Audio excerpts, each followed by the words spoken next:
ubu rero naje ndi Dawidi ubwo nivuze mu mazina ya Jana ariko Imana yanyohereje nka Dawidi kundi guhambira uyu muhumetso nanjye ndi guhambira Goliyati mu izina rya Yesu. Ndamena umutwe Goliyati usenya ingo z'abantu uyu munsi ndakumena umutwe. Ndamena umutwe Goliyati utuma inda z'abantu zivamo. Umuntu agatwita ntabyare akabyara uwapfuye. Goliyati ndakumena umutwe. Goliyati ndakumena umutwe uzengereje abantu mu kazi. Umuntu akagera mu kazi ukamugendaho. Goliyati ndakumena umutwe. Ndamena umutwe Goliyati wica ubukwe bw'abantu. Goliyati ndakumena umutwe. Umuntu akajya gukora ubukwe ukabwica kuri finale akayoberwa uko bigenze. Ibyo bigize ndabazi. Ndabazi.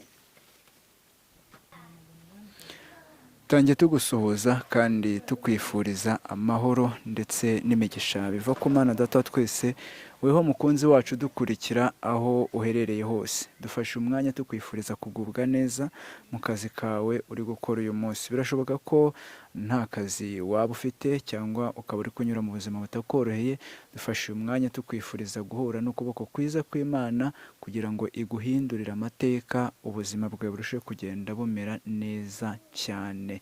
Nge wumva ndi Ngoboka Miriam Theo. Kuri kamera turi kumwe n'umutumirwa, turagira ngo tumusabe atangire yibwira abadukurikiye. Nitwa Mukamazima Kamari Jane. Jean umeze ute? Meze neza. Uri mu mavuta? Nyahoramo. Nyahoramo. Uri mu mwuka wera se? Biragendana. Kera ngo umwuka yaduhangagaho none ubu ngasigaye abana natwe akagendera muri twe akabana natwe. Niyo mpamvu hari nawe ari kuvuga ngo biragendana. Akorera muri twebwe. Hari ikibazo ejo bundi abantu nabonye babaje muri comment ngo wisiga mu korogo. Nawe se niko ubibona? Wowe tubana buri munsi, ubuzima bwa buri munsi niko ubibona?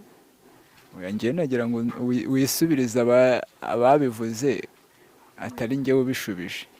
Umuntu we yanariza ibyo ashaka kandi ni na byiza. Nta gihe umuntu avuga ibihwanye n'ibyo umuntu akora, ahubwo umuntu avuga ibijyanye n'ibyirari rye ashaka kuvuga. Umunwa rero ni inyama yigenga kandi uvuga ibyo ushaka. Nubwo nababwira ngo sinyisiga bishyizemo ko nyisiga ntago babyumva. Rero iyo nta mutima ugucira urubanza nta kibazo. Ubwo ukeneye kubireba by'ukuri azansure. Hanyuma se wenda wababwije ukuri uti yego cyangwa oya? Hari umugore umwe witwa Garase yaravuze ngo yisize ngo yaritukuje ngo kuko yari azi ko inzobe zitaruha, hanyuma amaze no kwitukuza arangara araruha. Urumva we yemeye yuko yitukuje? Wababwije ukuri niba waritukuje cyangwa utaritukuje? Kuko bose nubwo hariho abatemera ariko hariho abemera. Icyo nababwira wenda barebye intoki gutya bitandukanye n'umuntu wisize ku mukorogo ku bantu babizi, sibyo? Na gutya ngira ngo ni ibintu biba bigaragara. Umuntu wisize mu mukorogo n'utarisize mu mukorogo ni ibintu bitandukanye. Rero mu maso hatandukanye no ku ntoki. Kwa ko mu maso nimba nisize puderi, ikindi nabibutsa izi ni kamera. Kamera ikugira uko ushaka kuba. Hanyuma kenshi bakonta ku minwa yanjye, niko nisanze kuva ndi umwana. Rero ntago nitukuze. Babona iminwa ari umukara ahandi ari inzobe bakagira ngo waritukuje. Ariko unarebye inzobe yanjye wenda uretse iby'abantu kumwe nta unezeza bose, ntago babona ko nitukuje kuko ni ibintu bibiri bitandukanye. Oya, nanjye wamugane nk'uko wavuze uti wowe tubana mu buzima bwa buri munsi ubona naritukuje. Njyewe nuko nkubona mbona utaritukuje, kubera ko iyo witukuza uba ufite inzobe irenze iyo ngiyo. N'intoki naberetse ni ibintu biba bitandukanye cyangwa se kuva aha. Izi ni kamera, ibyo bajye babyibuka. Kamera rero nimba tuyiriho nk'uko n'ubundi badufotora mu buzima busanzwe, kamera igukesha uko ibyumva. Rero kenshi ngewe nta nubwo mba ndeba ngo nkeye gute, uzashaka kubireba by'ukuri wenda atari kwa gupfa kuvuga. Hari ukuntu umuntu apfa kuvuga cyangwa se no kugira ngo ace imbaraga umuntu ye kugera aho agera. Ndagira ngo mwibutse ko ari ubikora kugira ngo ance intege wapi. Ndakomeje kubera ko Imana ireba mu mutima. Ikindi mba numva nta mutima uncira urubanza. Uzabikenera by'ukuri yumva akeneye kubimenya azansure, azabona ibyo abona kuri kamera bitandukanye. Yego. Muri no minsi gusenga biragoye kubera ko insengero nyinshi bazifunze. Uri gusengera he? Twebwe ntabwo rufunze, ariko no ku bo zifunze bafunze insengero rusange, ariko urusengero bwite rw'umuntu ararugendana rurafunguye. Kereka ari we warwifungiye, ariko hari urusengero umuntu atajya afunga ngo bikunde. Buri muntu yarwinjiramo nawe akarusengeramo? Ahubwo niho ugirira ibihe byiza. Ubu nakwinjira mu rwawe nkarusengeramo? Oya, ni urusengero bwite rw'umuntu ku nsengero zifunze. Bwite rw'umuntu rero ni umutima. Iyo uganiriye n'umutima ukiyeza neza ugira ibihe byiza byo gusenga Imana, kuko n'umuririmbyi yaravuze ngo muze mwenyine twihererane, munsanga ahantu hatari abantu. Hari impamvu rero. Ni urusengero rw'umuntu bwite agomba gusengeramo ari wenyine. Ubu ntihari abantu baraza gucika intege kubera insengero zifunze? Uwo n'ubundi abasanzwe yarazicitse, kuko buriya urugamba rukomeye ruba rugiye kurangira. Ibi ni ibihe abantu bari ku munzani. Ni ibihe muntu nimba nyine yarasenze akabika amasengesho bigiye kugaragara. Nimba umuntu yarakishijwe bigiye kugaragara. Kenshi njya mbibwira abantu nkababwira ngo umukristo agaragarira kuri teri y'ikigeragezo cyangwa se y'icyaha aho kibera. Ubu rero nibwo tugiye kubabona, cyangwa se ko basenze cyangwa se ko bakishijwe. Uragira uti ubu nibwo tugiye kubabona. Muri make umurokore n'utari umurokore muri ino minsi baragaragara? Umurokore n'utari we, kuko cyane ko Imana ije kuvangura intama mu ihene, kubera ko ihene nyinshi zivanze n'intama. Rero ije kuvangura ihene n'intama. Kandi umenya ihene arizo zari zarabaye nyinshi kurusha intama? Ihene nizo nyinshi, ihene nizo nyinshi kandi biragoye kuzimenya.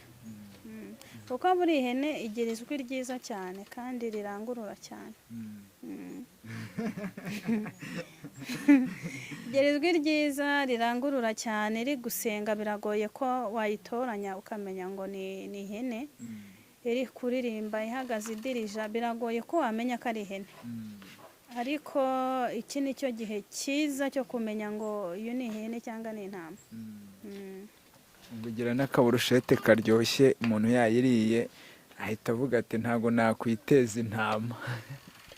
Bavuga ko igira burushete nziza, ariko nanone zidashira ku muntu. Buriya wariye ihene no ku minwa biba bigaragara, n'aho anyuze uhita umenya ko yariye ihene. Azabibaza abantu bazabikubwira. Ngewe nagize amahirwe sindya inyama, ariko ihene ni inyama igora cyane. Mu nyama nagerageje kurya ihene nabonye ni ihene nyine. Ubundi rero nta muhanuzi utarya inyama. Ko nta muntu urazingurira se n'ubundi hari ibintu byinshi umuntu arya biruta inyama. Ni ineza kuri njye iruta inyama. Ineza gute? Ineza iri mu buryo bwinshi. Ineza, iyo umuntu avuze ineza bwakwira bugacya, ariko iri mu buryo bwinshi. For example? Icya mbere, buriya niyo umuntu akubwiye ngo komereza aho, ni ineza iruta inyama, kuko inyama nazirya zigashira. Ariko iyo ambwiye ngo komereza aho, nambara imbaraga kurushaho. Ndashimira abantu bajya bandeba badukurikirana cyane. Ndashimira papa wanjye, ndabizi azabibona. Ni umubyeyi Imana yampaye, inkurikirana umunsi ku munsi. Imana imuha umugisha. Ajya ambwira ngo imbaraga n'amavuta mukobwa wanjye komereza. Nta kiganiro njya nkora ngo ananirwe kukireba. Urumva ni umuterankunga ukomeye kuri njye ndetse namwe, uruta kuba umuntu yanguriye inyama bikarangirira aho ngaho. Imana imuha umugisha kandi ndamukunda, ni umubyeyi mwiza. Abahanuzi benshi bakunda inyama. Ubona ari nzi ngo nawe uri mu bahanuzi bakunda inyama, none ngo ntuzirya. cyane ko umubwiriza yaranditse aravuga ngo ibyari indamu yanjye we yabibonye ko ari nk'igihombo. Birashoboka ko iyo nzirya hari ibyo nkuru ubu ntari gukora. Umuntu yajya ampamagara ngo nusengere nkabanza kumuca teke amaturo n'ibindi, ariko mbikora mbikunze kuko abikora bikunze bazagororerwa. Ni ukuvuga ngo umuntu aguhamagaye ngo ndashaka ko dusengana, ntabwo ari ngombwa tike? Buriya umutima w'umuntu urusha ibintu byose gushukana. Abitekereje akabona ko ari ngombwa nta kibazo, ariko atanayimpaye ntabwo yapfa ngo nuko nta tike ngo banza ngo yinyoherereze. Yayohereza ariko ntayimusabye. Wabitekereje nta kibazo. Imana iguha umugisha, kuko abandi bahanuzi bahita bakubwira ati yewe nta tike mfite, kandi afite ibihumbi ntavuze umubare cyangwa ntazi uko bingana, ariko agahita akubwira ngo nta tike, yewe wanamuha nkeya akayigaya. Uwo ntabwo aba ari umuntu w'Imana. Ni uwashinze bizinesi mu buryo bw'Imana, ariko ntabwo ari umuntu w'Imana. Hari umuvugabutumwa umwe twigeze kumutumira, araza aratwigisha turafashwa yewe. Hanyuma tumuhaye tike ati njyewe ntabwo njya ngenda n'iyo tike, iyo ntabwo nayemera. None weho ngo niyo ari ntayo uragenda n'amaguru. Ubundi ijoro tuvuga turarivuga, ariko ntabwo tuzi kurikorera, kandi nta nubwo tuzi ibyangombwa nyirizina bizinjiza umuntu mu ijoro. Aha niho umuririmbyi yaririmbye aravuga ngo umugabo nta bwenge yagiye nta rwandiko, agira ngo azinjira nk'uko abandi binjira. Ni hamwe uzibwira ko uri umuhanuzi, ukibwira ko uri umuntu w'Imana, ariko ugasanga bakinze urugi uri ku irembo. Rero ubundi gukira byibageza gukinga. Hari abantu babaye nka wa mutindi nyakujya, nyine Imana yagiriye neza yibagirwa gukinga. Abo nabo ni nkabo, ariko impano y'Imana ntabwo ariyo bacuruza. Cyo gukora cyo ndibuka ko nkihamagarwa, cyane cyane ko ngewe nahamagawe kuva mu rugo njya ku rusengero, nagendaga urugendo rw'amasaha 2:10 cyangwa 17. Urumva ko nanayibaraga. Ubwo iyo nabaga hari uwo tuvuganye cyangwa hari uwo nsuhuje, netaga ya minota tumaranye, ubwo nkaba nzi ngo ndayirenzaho byanga bikunze. Kandi twageraga ku cyumweru no ku wa gatanu, nkagera n'ikindi cyumba cy'amasengesho. Nageraga ibindi byumba 2 by'amasengesho, nabyo byansabaga kugira ngo ngereyo, nabwo byansabaga amasaha 2. Ariko kuri ubu ngubu umuntu nuguhinira bugufi. Cyakora umenya leta yabyoroheje, insengero yazigabanyije, umenya turaza gusubira kuko umuhamagara tukajya tugenda amasaha 2. Ubundi ikintu cyose kitakuvunnye ntabwo ugiha agaciro. Umuhamagare wakuvunnye umenya n'uburyo bwo kusigasira. Ikintu cyose wabonye cyakuvunnye nyine uragisigasira kugira ngo kitangirika kubera uburangare bwawe. Njyewe rero navuga ko impano yanjye yaramvunnye kuyibona, hanyuma n'uwampamagaye amakondisiyo. Rero uwampamagaye niwe nimiriza imbere kuruta ibindi bintu byose. Amafaranga hari, Imana n'Imana, atanahari Imana n'Imana, kandi igomba kukugerageza bitandukanye n'uburyo igerageza abandi, kuko umuntu wese agira ukuntu yahamagawe. Hari uwahamagawe n'Imana, hari n'uwihamagaye. Ibintu njya mbivuga kenshi, buriya wihamagaye wiyumve, uzasanga ukora ibintu binyuranye n'iby'abandi bakora. Gute? Urugero, nimba bakubwiye ngo ngwino usengere umuntu, abadogiteri ugaca ibishoro, amafaranga pe atari na makeya, kandi ukibagirwa ko na dogiteri aguca amafaranga yabanje gusuzuma indwara yawe. Noneho ayica ataranakubona, mbese ni ibyo mu minsi y'imperuka. Uwo muntu rero ntabwo aba yarahamagawe n'Imana. Ubundi wahamagawe n'Imana uhora uhinda umushyitsi, wibaza umwuka uhumeka. Iyo uzi ko ari umutizanyo wawuguhaye isaha n'isaha yawe kwambura, uhora witwararika. Hanyuma rero umuntu wihamagaye aba yumva ari we uriho, aba yumva nta n'undi muhanuzi uriho, aba yumva n'uhanura atatse ayo mafaranga yaravangiwe yarasaze, ariko ndagira ngo mwibutse ko iminsi iba myinshi mwana umwe. Imana irihangana ariko hari igihe kigera igakaraba umuntu. kandi ngira ngo Imana kuko ari umutunzi w'imbabazi ihora ku ntebe y'imbabazi, nta gihe yareka umuntu wayo. Sabura hari umuntu utunga ikintu kimwe, nta muntu utunga ikintu kimwe mu buzima busanzwe. Imana igira nyine ngo ni umutunzi w'imbabazi ariko n'ibihanira bitunze, kuko iyo ije guhana nta hantu ibyikopesha, nta n'isoko ibihahamo, ahubwo umutima wabo wamaze kwangirika. Bahora bumva Imana nyine ari se wabo, ari mugenzi wabo yicaye ku ntebe y'imbabazi, ari Imana baziranye nyine. Ariko nta muntu ujya umenyana n'Imana kuko Imana ntimenyerwa. Uko wayisanze uyu munsi ejo siko uzayisanga.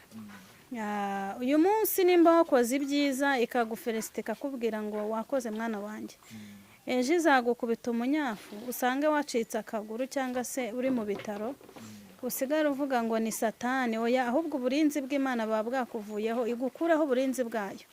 Rero n'ibihanira bigira Imana. Ni ukuvuga ngo mu kuboko kwayo habamo byose.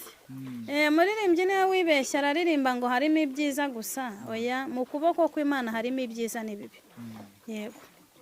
Ubwo rero uno muririmbyi yaririmbye harimo ibyiza gusa binezeza umutima.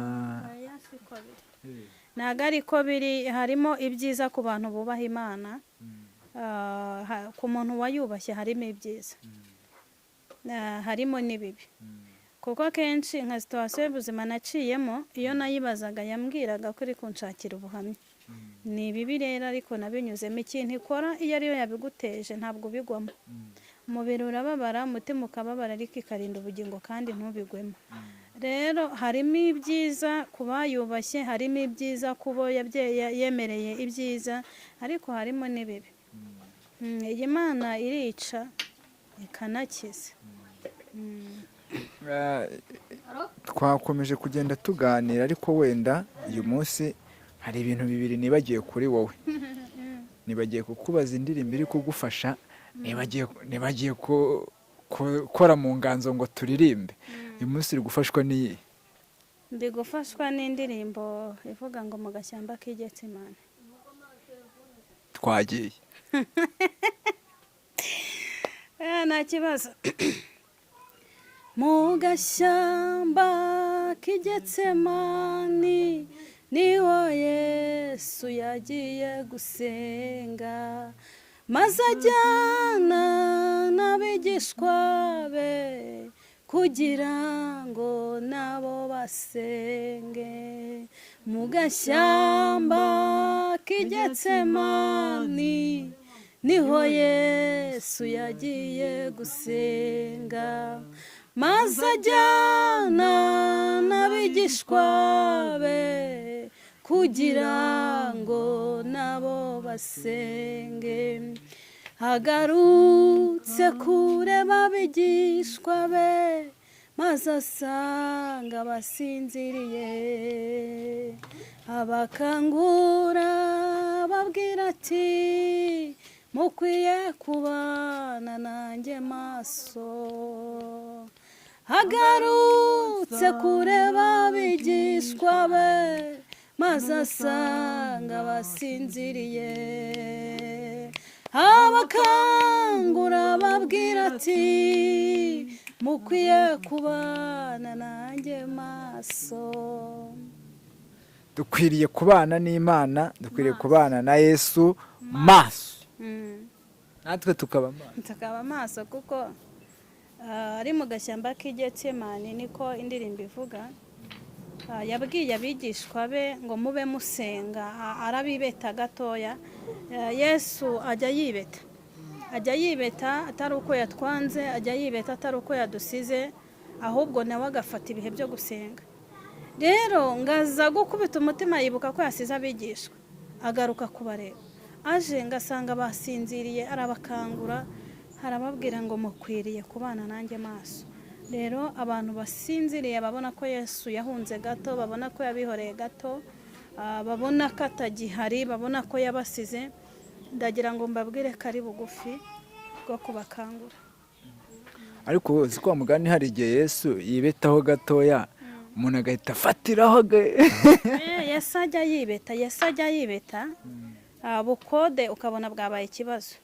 Ubu turi mu bihe by'itangira ry'abana bagiye ku ishuri.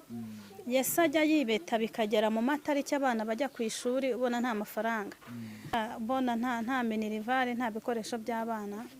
Yesu aba yagiye gatoya, ariko atasize abantu, kuko aba afite umutima n'ubundi wo kugaruka kureba abigishwa be. Rero abantu babona ibintu bitari kugenda neza, ndagira ngo mbabwire ngo mukomere kandi mwongere mwizere Imana, kuko Yesu yibese gatoya, ari gusenga, ari bugufi kugaruka kureba aho yabasize, nimba ariho mukiri. Ikibazo ni uko yasize bari maso, azi ngo bari kumwe mu bihe byiza byo gusenga, yagaruka agasanga basinziriye. Rero nizere ko Yesu wowe nagaruka azasanga ukiri maso, nasanga uri maso azakugirira neza. ngewe aho ngaho ukuntu nahita ndirimba nubona ko mbyibagiwe Yesu uzanyibutse bya byuya byawe wabize ku bwanjye, nubona ko mbyibagiwe Yesu uzanyibutse bya byuya byawe wabize ku bwanjye. ngewe rero nahita mpinira aho ngaho nkahita mvuga ngo Mana, nubona ko mbyibagiwe uzanyibutseho, kugira ngo uzaze usange naribagiwe, ahasigaye unshyire mu bihano. Navuga ngo uzanyibutse. Azabibutsa.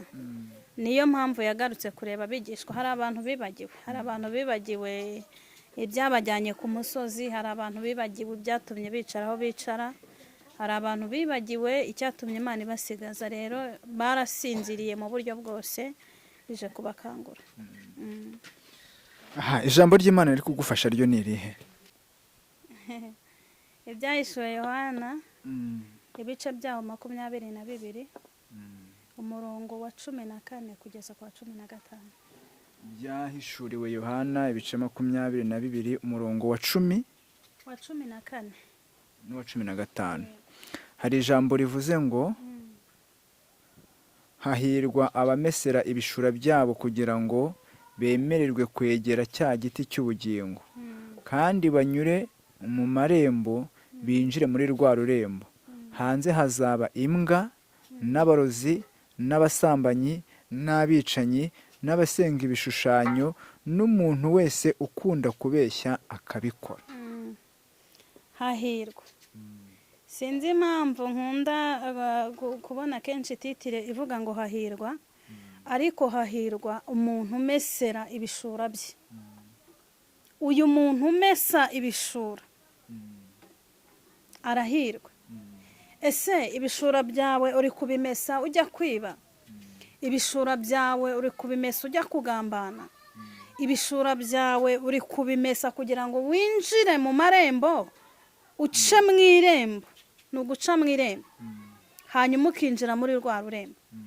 Ni ibintu bibiri bitandukanye. Ni amarembo, ariko ni amarembo atandukanye. Niba ibishura byawe uri kubimesa kugira ngo winjire mu rurembo rukugeza Siyoni, nimba se uri kumesa ibishura byawe kugira ngo usiganwe ujye mu kabari kandi witwa ko ukijijwe. Hanyuma dukomeje hepfo gato havuze ngo hanze, niho nshaka gutinda. Hanze birirwa bababwira, hanze birirwa bahanura ngo tugiye, hanze birirwa bahereza abantu ngo cakira, ugiye hanze cakira. Abantu bajya bitiranya hanze, bagira ngo hanze. Ubundi ikintu kijya kinyobera, bahanura igihugu kimwe, Amerika gusa. Nicyo gihugu abahanuzi bazi, nicyo kiba hanze. Ariko titirira n'ukuri haravuze ngo hanze, niho nshaka gutinda cyane. Aha hanze ngo hazaba imbwa. ariko nanone utavuga ko ababa muri Amerika baba bagiye hanze hazabimwe. hanze ni henshi hanze h'Imana nta gihugu igivuga, ahubwo hanze h'Imana ni abantu isohora mu bana bayo cyangwa se isohora mu nzu yayo ikabajugunya hanze. Ni hanze nyine y'Imana, ni hanze h'ibyiza, ni hanze nyine. Bibiliya iravuze ngo hanze aho hazaba imbwa n'abarozi.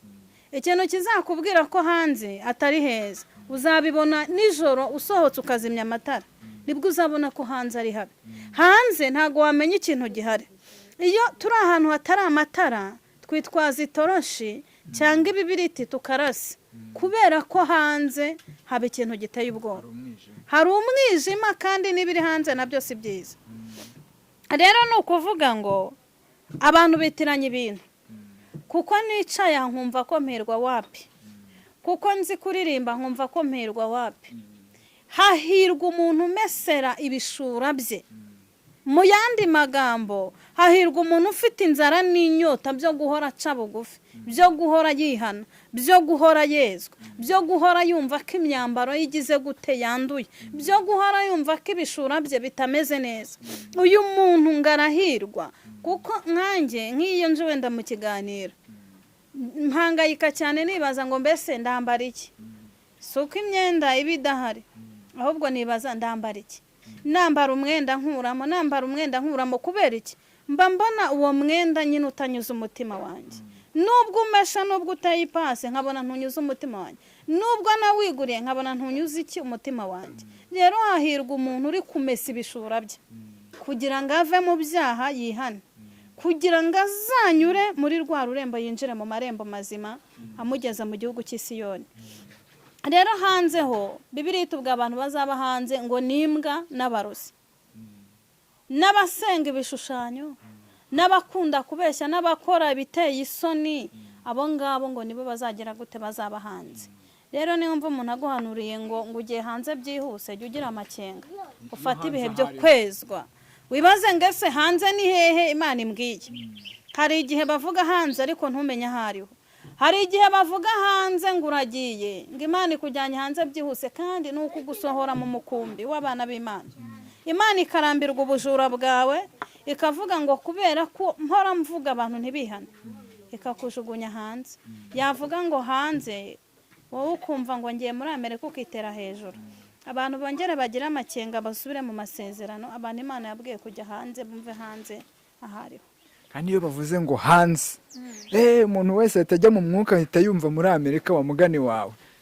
Ahita yumva muri Amerika, kandi ibihugu byinshi bihari byateye imbere twajyamo tukageramo umugisha birahari. Ariko umuhanuzi wese azahanura akubwira ngo Imana ikujyanye muri Amerika.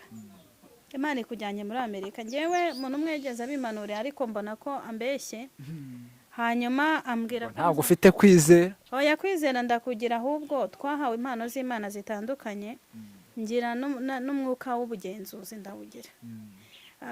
Ikindi nagiriwe amahirwe, buriya nubwo abahanuzi bavuga ari 100 mu iteraniro, menya ufite urusinga rw'ijuru n'utarufite. Nubwo bavuga mu ndimi ari nka 200, Imana ivugana nanjye, nkamenya uwa nyawe nubwo naba niyicariye nk'igiti, ariko umwuka w'Imana aba ari muri njyewe. Hanyuma ampanurira ambwira ko ngiye hanze, ambwira n'igihugu ngo nzajyamo uko cyitwa.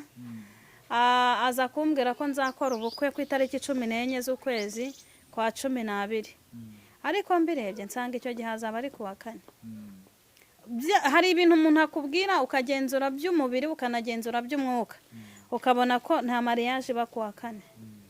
Ya rero abantu mariage y'umurenge. Aya ntago ari y'umurenge. Ni mariage isanzwe yambwiye. Kandi n'iyindi mwabishatse mwayihashyira, hari itegeko ribihana. Aya bundi umwe amakunda kubaha amutambagiza umurwa habaye konje. Ntabwo yantambagiza umurwa rero abantu bicaye mu biro. Oya. Amutambagiza umurwa habaye konje, abakomeye n'aboroheje bicaye mu rugo. Nkuko rero uyu munsi nanone waje witeye kandi ni ibidasanzwe. Jean, ni iyihe mpamvu yatumye uyu munsi witera? urumva muri iyi minsi ndi mu bihe byiza nyine ko ariko biri no gushushanya ikindi kintu uko biri kose. Umwitero ni icyubahiro. Umwitero ni icyubahiro. Nta muntu upfa kwambara umwitero. Samuga ni kwambaye umwitero kandi uri umukobwa. Birashoboka ko mu ijoro bari kunsaba.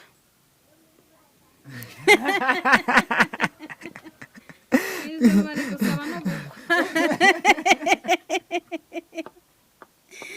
Bari gusaba no gukwa. Twitegura ikirori cy'umwana w'Imana. Ikirori cy'umwana w'Imana bwo kiri hafi. Ibijya gushyuha bica amarenga. Ibijya gushya birashyuha niko bavuga. Ubu rero uko biri kose urabona ko hari ikintu bishushanya umukenyero uzambera. Biri gushushanya iki uyu munsi? Ni iyihe mpamvu waje kuri kamera wahisemo kwambara gutyo? Gusa nubwo mu ijoro bari gusaba ntago naje nk'umugeni ahubwo naje ngewe nicaye ahandi jana ariko naje nka Dawidi. Gute? Ndi Dawidi mu buryo bwose. Icyambere reka nkwereke ko ndi Dawidi.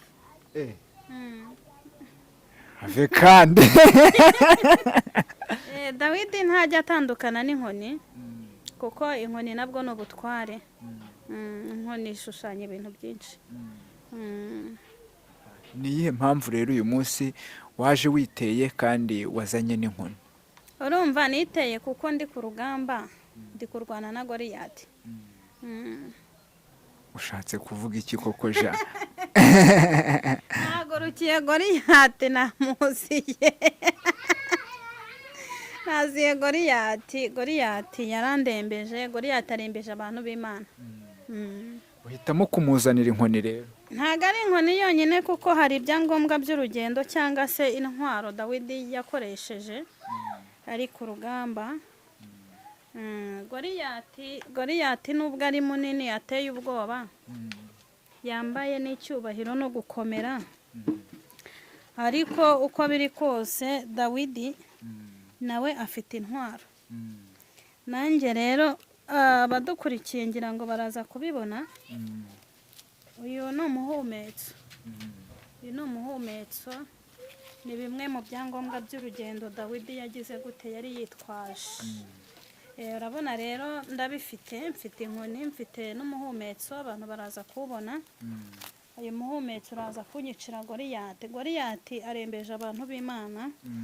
Hanyuma mu bindi bintu Dawidi yakoresheje ni amabuye.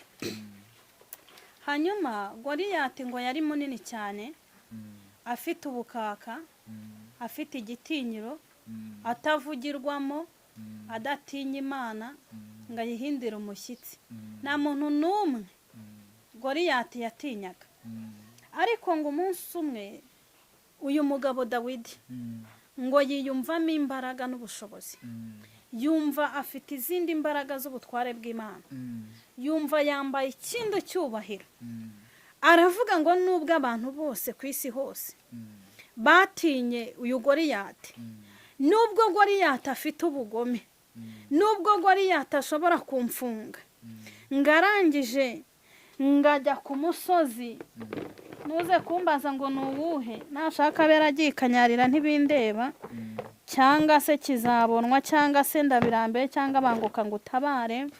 Aya mabuye ndajya nyatora kugira ngo tuyereke abantu. Ni amabuye 5 Dawidi yagize gute yatoye. Iri ni rimwe, aya ni 2, aya ni 3, aya ni 4, aya ni 5. Ariko muri aya mabuye 5 ngo Dawidi arayitegereza. Goliyati ngaramusuzugura. Haravuga ngo abantu b'intwari bambaye amakaruvati baraje barananirwa. Abafite amabenzi barananirwa. Abafite imbunda barambonye bahinda umushyitsi. Abicaye muri biro yabo barambonye bampindira umushyitsi barubarara. Aka kantu katagira shinge na rugero, katazi kuvuga Icyongereza n'Igifaransa, katagira na diplome, aka kantu ni kantu ki? Ngarakabwira ati ngwino turebe ko byakunda. bishatse kuvuga ngo abantu bigize Goliyati hari iminsi iba myinshi, ariko muri iyo minsi myinshi hakavamo umunsi umwe Dawidi agakina finali. Ubu rero naje ndi Dawidi, ubwo nivuze mu mazina ya Jana, ariko Imana yanyohereje nka Dawidi ngo ntangarize abasambanyi babaye ibigugu mu nzu y'Imana, ntangarize abarozi. Reka nkubwire, abarozi batera umubabaro, abarozi basubiza umuntu inyuma, abarozi baheza umuntu ku butayu. Murozi wese uzi ko yaroza agafata amasezerano y'umuntu, agafata umugisha w'umuntu akawuhambira, ukundi guhambira uyu muhumetso, nanjye ndi guhambira Goliyati mu izina rya Yesu. Hanyuma nubwo Goliyati ari munini, akaba ari mugari, akaba ari muremure, akaba afite umuvugira, akaba afite amapeta, akaba afite ubudahangarwa, ndagira ngo mutangarize ko uyu munsi n'iyi tariki ndumva nshaka kwica Goliyati w'umurozi waroza abantu b'Imana, agafata amasezerano yabo, imigisha yabo. Nawe imigisha yawe barayifashe, barayifashe, ubahuraha ntago ariho akabaye uri. Nanjye yanjye barayifashe, imigisha iraza bakayifatira mu kirere, ubukwe bukaza bakabufatira mu kirere. Rero Iyera yambwiye ngo nze ntangarize uyu Goliyati wigize akaraha kajyahe. Hanyuma ngo Dawidi arangije ngafata ya mabuye 5 ariko akuramo rimwe, abwira uyu Goliyati, aramubwira ngo uko biri kose nubwo ufite ubukaka, nubwo uvuga bigakunda, abantu bari kubibona, ngarazunguza mu kwizera, abantu bari kubibona. Ngazunguza rimwe, ngazunguza kabiri, hazunguza 3, hazunguza 4, sinzi ngo azunguje kanga, hazunguza 5, hazunguza 6, ubwa 7 atangariza Goliyati. Nanjye ngiye gutangariza Goliyati, myaka maze ni myinshi. Arangije ngarekura ibuye, aravuga ngo ndakwica mu izina rya Data wa twese. Nanjye ndica Goliyati. Ndabona ufite ubwoba, humura. Humura, mwuka w'Imana ntajya ayoba, abazi aho agomba kugana. Hanyuma nanjye ndica Goliyati waziritse amasezerano y'abahanuzi, azirika abantu b'Imana. Goliyati yigira ikigugu mu itorero. Ndamena umutwe Goliyati usenya ingo z'abantu. Uyu munsi ndakumena umutwe. Ndamena umutwe Goliyati utuma inda z'abantu zivamo, umuntu agatwita ntabyare, akabyara uwapfuye. Goliyati ndakumena umutwe. Goliyati ndakumena umutwe uzengereje abantu mu kazi, umuntu akagera mu kazi ukamugendaho. Goliyati ndakumena umutwe. Ndamena umutwe Goliyati wica ubukwe bw'abantu. Goliyati ndakumena umutwe. Umuntu akajya gukora ubukwe ukabwica, kuri finale akayoberwa uko bigenze. Goliyati ndakumena umutwe. Ndamena umutwe Goliyati utuma abantu babeshya mu nzu y'Imana. Goliyati ndakumena umutwe. Ndamena umutwe Goliyati wazanye inda nini mu bakristo no mu bapasiteri no mu bashumba no mu badiyakoni. Dayimoni Goliyati ndakumena umutwe. Ndamena umutwe Goliyati utuma abantu batikihana, abantu bagakora ibyaha ntibihane. Goliyati ndakumena umutwe. Ndamena umutwe Goliyati wongera kwibasira ingo z'abantu, agatuma abantu bajyana bakabura amahoro, barashakanye bakundana. Goliyati ndakumena umutwe. Ndamena umutwe Goliyati utuma umuntu acuruza agahomba, ibihombo bya buri munsi. Gacuruza bwa mbere agahomba, bwa kabiri agahomba, bwa gatatu agahomba. Goliyati ndakumena umutwe. Ndamena umutwe Goliyati uteza abantu inyatsi za buri munsi. Goliyati ndakumena umutwe. Ndamena umutwe Goliyati usura abantu mu bicuku by'ijoro, akarara bashikagurika. Goliyati ndakumena umutwe mu izina rya Yesu, amen. Ndumva Goliyati rero uyu munsi ikintu abantu basabwa ni ukwizera. Ni ukwizera. Goliyati azengereje abantu. sengereje abantu umuntu akagera mu kazi ntakaboneremo umugisha Goliyati akamugendaho uwo mumennye umutwe uyu munsi n'iyi tariki ntazongere kuzuka. hari igihe Goliyati uhura nawe mu kazi ye baba we kuzengereza wakagiyeho Imana yavuze uyu Goliyati ndamumena umutwe mu izina rya Yesu. hari Goliyati muhurira ku iseta aho ucururiza ugacuruza abandi bakaronka abakiriya wowe ukababura ugacuruza ukayoberwa ahantu ibintu bigiye ukabura amafaranga wanayabona iseta akayigendaho akakwirukanisha iseta akayigendaho wowe umva mbese ukaba nyamwigendaho ahantu hose Goliyati akakugendaho akaba nk'ikote kuri wowe uyu Goliyati mumennye umutwe. Goliyati wo mu rugo wowe uracyari umukobwa umenya utaramumenya. Goliyati wo mu rugo Goliyati abantu bagashakana bakundana mu cyumweru kimwe turiya mugore si uwawe ikindi aturiya mugabo si uwawe ikindi ati ntimukwiranye wagirirwa umugisha ngo urabyaye aturiya mwana ntimusi ati si uwawe.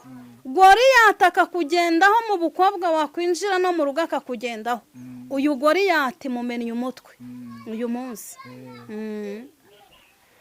Mana ndagushimye uzi gupanga ubukwe ukitegura Goliyati akakugendaho ati ntiwatwaye inda ntiwasambanye ariko ubukwe nzabwica.